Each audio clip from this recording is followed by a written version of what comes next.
Having tripod trouble. Today I wanted to talk about two things. I want to talk about DuPont Circle and Broadway, because they were both kind of things that popped out of my suburban existence. And DuPont Circle in particular, I feel like I made a pilgrimage there at the beginning of every summer. And I would go to a place called Backstage Books. And Backstage Books had scripts everywhere. It was like the second story of a house in DuPont Circle.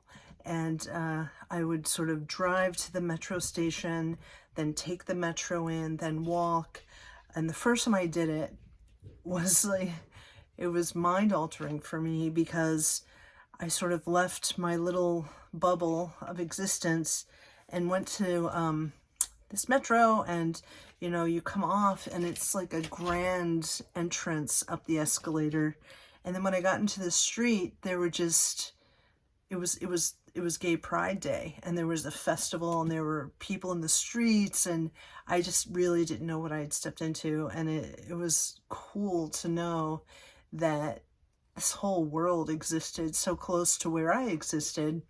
And it was so great to go to Backstage Books, because I would just grab, I would save my money from working and just spend a couple $100 just grabbing whatever title looked good, or if I saw a female playwright's name, I would grab that script, and then I would spend the summer reading them.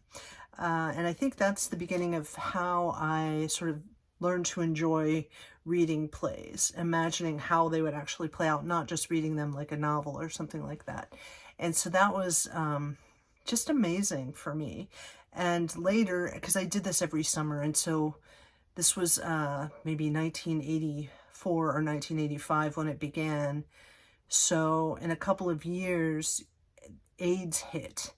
And so then going to DuPont Circle was sort of this whole different experience. It was beyond words. It lives with me still.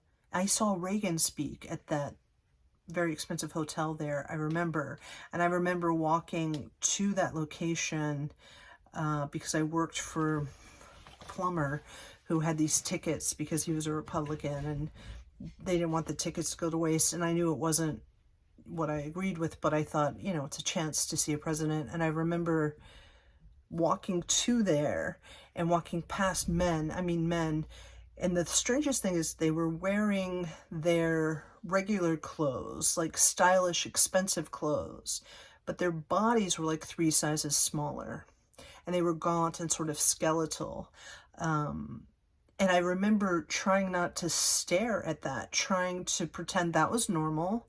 And I remember a few years later after that, waiting tables with a guy who had AIDS, and just like all of us giving him our tips, and he didn't have the money for the meds, and the meds they didn't figure that out yet, so there were just cocktails and things like this, and he ended up just getting stoned with all the money we'd given him, and then he died soon. It was such a strange experience, and it changed the culture in ways I think that are very intricate, and Planned Parenthood became a huge part of that, because I know for me, and I think a lot of people, like, we would not have an intimate relationship with anyone until we took them to Planned Parenthood to have a test. And at the time, if you knew you had AIDS, even like if you were HIV positive, I don't know when that delineation came about, but if you were aware that you were infected and you engaged sexually with someone else, you could be taken to court for murder, like for attempted murder.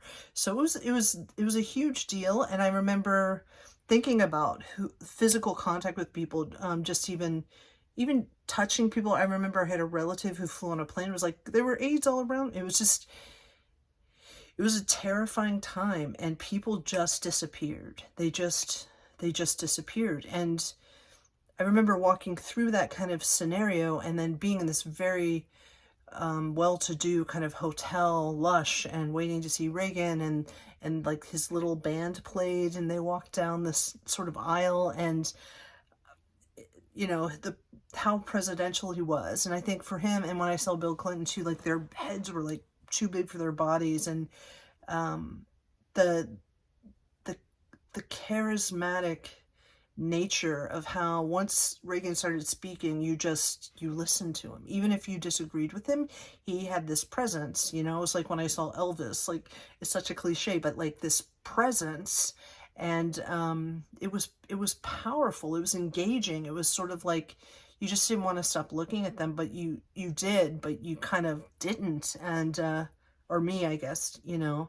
And then way later, and later, 10 years, maybe more later than that, um, one of Ellen's students was Mary Fisher, my husband, and Mary spoke at the Republican National Convention, and she spoke on AIDS when Reagan wasn't speaking about AIDS. And I just remember being in her kitchen and her telling us the story of her speechwriter kind of the night before said, you know, commit this speech to memory. And she sort of said, but, you know, we have these teleprompters. And he said, I just have a feeling.